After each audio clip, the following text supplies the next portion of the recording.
In discussions on theistic or religious or moral matters, every now and then you'll hear someone raise the accusation of bias.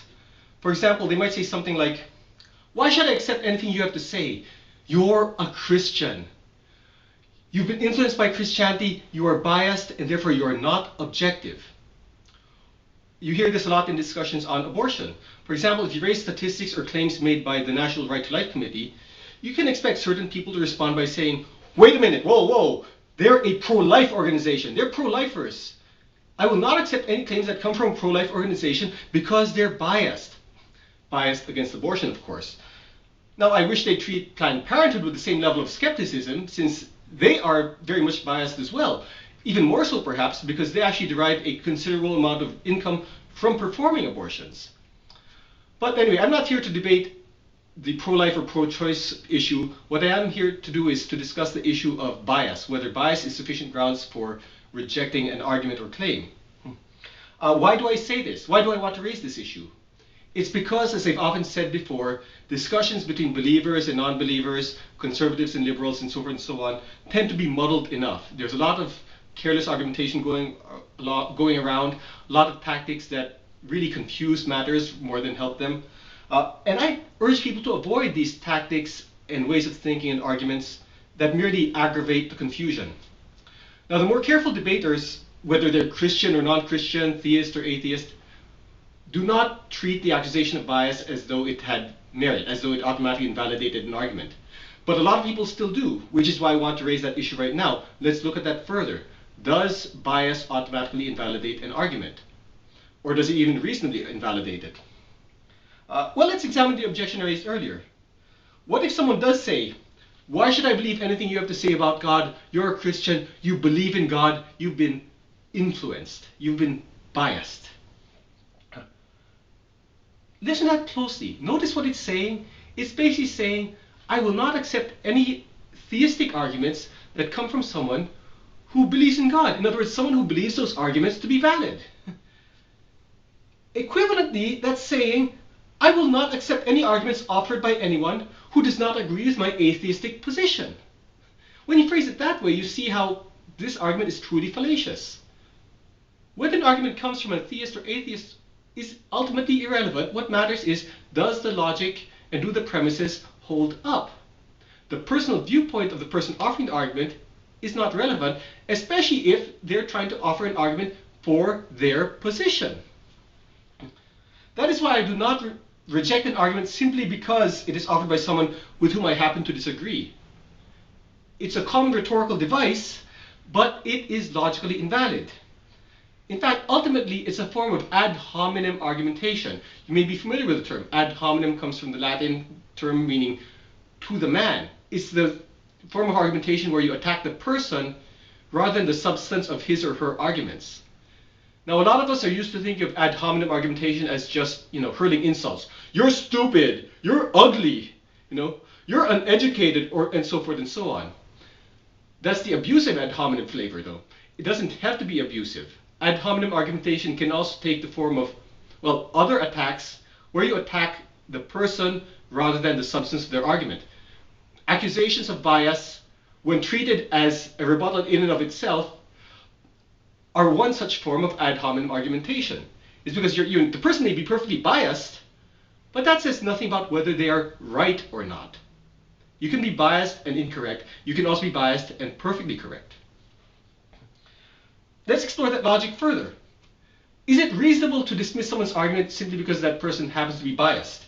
Well, if being influenced or biased is sufficient grounds for dismissing someone's arguments or claims, then we should automatically reject any arguments that are offered by someone who admits to being a fan of prominent atheists such as Christopher Hitchens, Richard Dawkins, or Michael Shermer.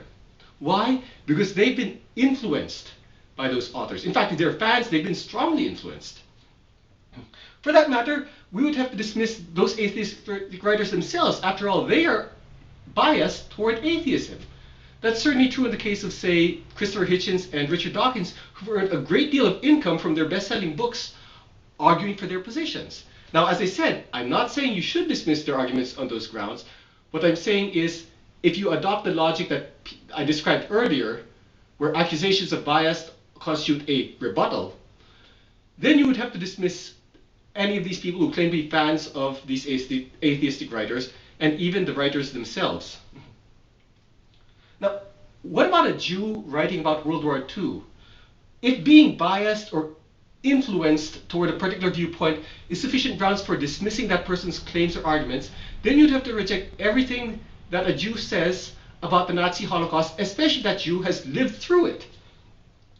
Or for that matter, what if an atheist says that he's endured suffering and persecution at the hands of believers, or a homosexual who makes the same claim?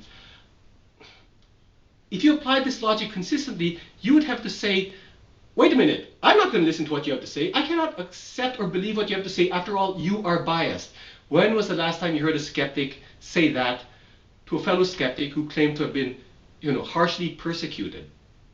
By the way, I'm not advocating mistreatment of atheists or homosexuals. I do believe that oftentimes they're treated, poorly, even as I believe that sometimes what they consider to be poor treatment is exaggerated or misrepresented. Bottom line is that being biased does not invalidate what they have to say. What they have to say may be right or wrong, but it may be right or wrong on other grounds, not on the grounds of their being biased. Now, make no mistake, I fully believe in using neutral arguments whenever possible, or even arguments from hostile sources. That's why I cited the writings of the secular historian Josephus in my videos discussing the reliability of the Gospels and the martyrdom of James, the brother of Jesus. It's also why in my discussions of Richard Dawkins' book, The God Delusion, I took great pains to cite claims made or analyses made by people who were atheists. In other words, people who were indeed biased, but were biased towards Dawkins' position rather than against it. Nevertheless, I'm not going to claim that every single source you cite has to be unbiased. That's simply not reasonable, especially when it comes to volatile issues such as the existence of God or the resurrection of Christ. In one of my previous videos, I mentioned that I interviewed a history professor on this matter. I asked him, is it reasonable to dismiss a historical account simply on the grounds that it happens to be biased? And he said, oh, absolutely not. If you were to do that, you would have to wipe out virtually everything we know about ancient history. You'd have to write out, well, he didn't cite these examples, but I'll throw them out anyway. You'd have to discard everything that Julius Caesar said about the Gallic Wars. After all, he was biased. He was involved in that conflict. Or everything George Washington might have said about the Revolutionary War. That's simply not a standard that any reasonable historian would adhere to. We should certainly attempt to sift out what the possible effects of bias might be. But rejecting a theistic argument simply because it comes from a theist, or rejecting a Christian argument simply because it comes from a Christian, is not valid argumentation. It's in effect an attempt to shut out whatever whatever arguments might be put forth for those positions. By the way, I feel the same way when a Christian or theist says to an atheist, wait a minute, I can't accept anything you have to say. You're an atheist. You're rejecting God. I'm not saying there are no situations where it might be necessary to confront that. Certainly if it's become clear that someone's argumentation is more emotionally laden rather than based on logic or reasoning or facts, then it might be worth asking, wait a minute, what's the real heart of the matter here? However, I would not claim that his position or even his arguments are automatically invalid simply because he happens to have that bias. As I said, I emphasize these things because this type of reasoning simply confuses matters. It confuses matters a great deal. It's hard enough for people to think in a logical, systematic fashion in today's age. When we use tactics like this, that only muddies the waters even further. I address arguments based on their validity. That's how I choose to work. I don't dismiss an argument simply because it happens to come from someone that I disagree with.